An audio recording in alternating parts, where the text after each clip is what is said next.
Lawyer నింట పెట్టుకుని Panjagutta police station లో హాజరేసుకున్నది anchor Shyamala. ఎంత ధైర్యం నీకు? అసలు నీకు లత్కూర్ ఐడియా ఇచ్చిన థర్డ్ పార్టీ ఎవరు? నువ్వు గోకున్నా గోకోకున్నా నేను మాత్రం నిన్ను గోకుతూనే ఉంటా.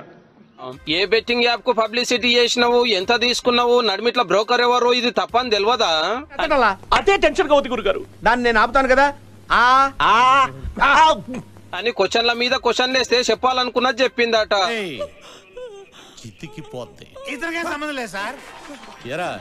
డెఫినెట్ గా ఇది తప్పు, డెఫినెట్ గా ఇది తప్పు. నువ్వు నీకు దండం పెడతాని, నువ్వు ఎంత తక్కువ పాసిబుల్ అంతనే మాట్లాడరాదు. ఎందుకంటే డెఫినెట్ గా ఇది తప్పు. ఆ ముక్క నాకు ముందే చెప్పాలరా జఫా. అండ్ ఆ కుటుంబాలకు ఎవరైతే నష్టపోయారో వాళ్ళకు కూడా ఖచ్చితంగా ఆ లోటు ఎవరు తీర్చలేనిది. ఇది ఎక్కడ దొరికిందిరా నా కర్మ? కర్మ కూడా ఉందా చివర్లో? బెట్టింగ్ యాప్లు చేయవాటికి పబ్లిక్ ఆగమవుతున్నారు, పానాలే తీసుకుంటున్నారని కేసు అయ్యేదాకా తెలియదా? ఇప్పుడు సారి చెప్తున్నావు. కల్ప్రిట్స్ ని పట్టుకోవడంలో నేను ఎంతవరకు సాయం చేయగలను అంతవరకు డెఫినెట్ గా పోలీసులకి నా సపోర్ట్ ఎప్పుడూ ఉంటుంది. అట్లుంటది మనతోని.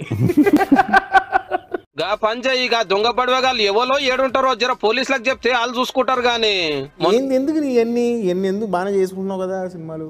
ముత్యమంతా సేపు ఆగుపడి ముద్దుగా 3 ముక్కలు వాళ్ళకి లక్షలు ఇచ్చిరట కంపెనీ వాళ్ళు.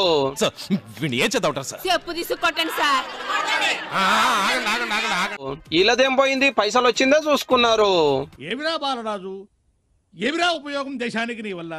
ఏదన్నా పని చేసుకోరా బేవకు. 980 మంది ఆత్మహత్యలు చేసుకున్నారు అంటే మెంటల్. నీ ఇష్టం మాట్లాడుకో. నువ్వు చెప్పు. వారిని మీరు నరహత్య చేశారు.